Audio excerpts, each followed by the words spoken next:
When at the end of 1942, with the defeat at Stalingrad, El Alamein, and the American landing in North Africa, the war turned against Germany. One of the desperate solutions to win it was the creation of a legendary weapon that could give it back to the situation.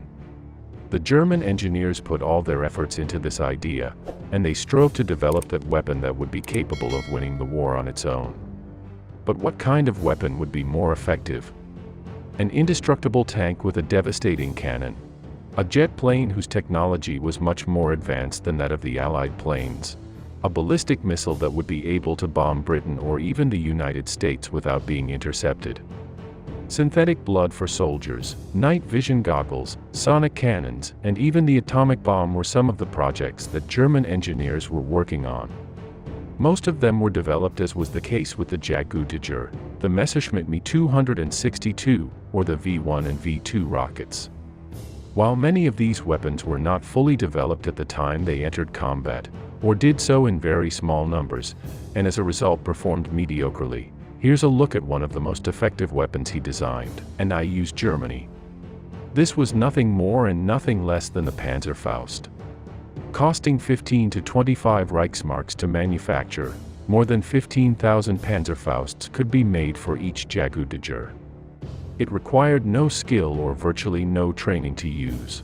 It did not use fuel like a tank, or require horses or vehicles for transportation like any anti-tank gun. And finally, it could penetrate any armor of the Allied armor. With the name of Panzerfaust, which in our language would come to mean armored fist, this weapon began to be developed precisely at the end of 1942 and began to be ready for the last months of the following year. The idea with which it arose was to serve as a portable anti-tank weapon for the infantry, with which any enemy armor could be put out of action easily and quickly, without the need to carry a heavy anti-tank gun or have to have tanks own combat in the area. Although, as we are going to see, when the Panzerfaust was operational, Germany was fighting defensively, there is no doubt that it would have been tremendously useful in the first years of the conflict, in which the German army carried out its offensives. We all know many anecdotes in which a single T-34 or KV-1 paralyzed entire German regiments and divisions, unable to shoot it down, until the arrival of an 88 cannon or something similar. This type of situation would never have occurred if the Panzerfaust had been available in 1940 and 1941, so the German advance would have been even more spectacular, since it is estimated that the Soviet Union had about 20,000 armored when the Germans attacked. Out of a total of 5 Panzerfaust models produced, all but the first have an armor-piercing capacity of 200 mm or more, and the only thing that changes is the effective range they have. It was at the end of 1943 when some small units began to reach the front-line soldiers, but it would be during the summer of 1944 when their presence began to be significant. Still in small numbers, an estimated 6% of Allied armor during the Battle of Normandy was destroyed by a Panzerfaust. Despite the fact that the combats took place at a short distance and in an area with a lot of vegetation, ideal for the use of this type of weapon, this 6% is not very spectacular. However, this is due to the fact that the German soldiers had very few Panzerfaust, since it will be from here that this weapon began to arrive in large quantities. During the last months of 1944, when the Western Allies advanced to Germany's original border, this percentage of armor destroyed by Panzerfaust rose to 35%. One of the most striking features is that due to the presence of the Panzerfaust in large numbers, from this date the armored vehicles could no longer organize large advances alone, since they had to be accompanied by the infantry. This is because a small detachment of Panzerfaust-armed soldiers can easily ambush a column of tanks and wreak havoc. In any case, and although this weapon was very effective on the Western Front, it was even more so on the Eastern Front. There the combats were even more savage and bloody, and many of them took place in urban environments. It is precisely within a city where the best conditions exist for the Panzerfaust to obtain its best performance.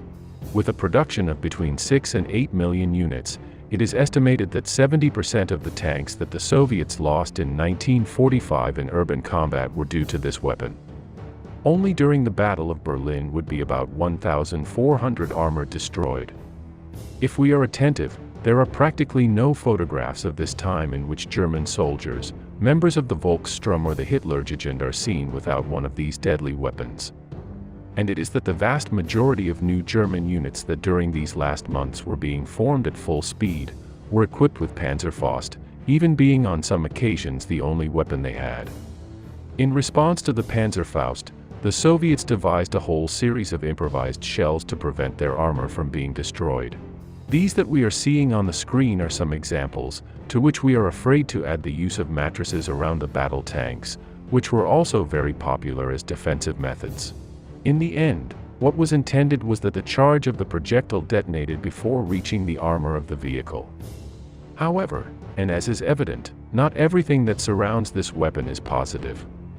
Its main negative point is that to shoot and destroy it, the soldier has to approach a distance of between 30 to 100 meters from the enemy armor in question. This indicates that on many occasions the same Panzerfaust carrier also died in the act itself, since he could be easily shot down by enemy infantry or by other armored vehicles. Here one of the main German characteristics is broken, which was to give protection to their units, and try to train veteran soldiers with a lot of experience in combat. On the contrary, in this situation, the only thing that was intended was to stop the enemy as long as possible, at whatever human cost was necessary. After all, in a war of attrition the most important thing is to be able to destroy your enemy's weapons, at a higher rate than he is capable of producing them. In conclusion, the Panzerfaust was possibly the simplest and at the same time most devastating personal weapon manufactured by the Third Reich. A simple grenade launcher of small size that propelled an explosive rocket capable of piercing the most resistant armor, it became a true nightmare for the Allies during the last phases of the Second World War. A simple, cheap, effective weapon that everyone could use gave better results than those expensive and complex weapons that were supposed to win the war.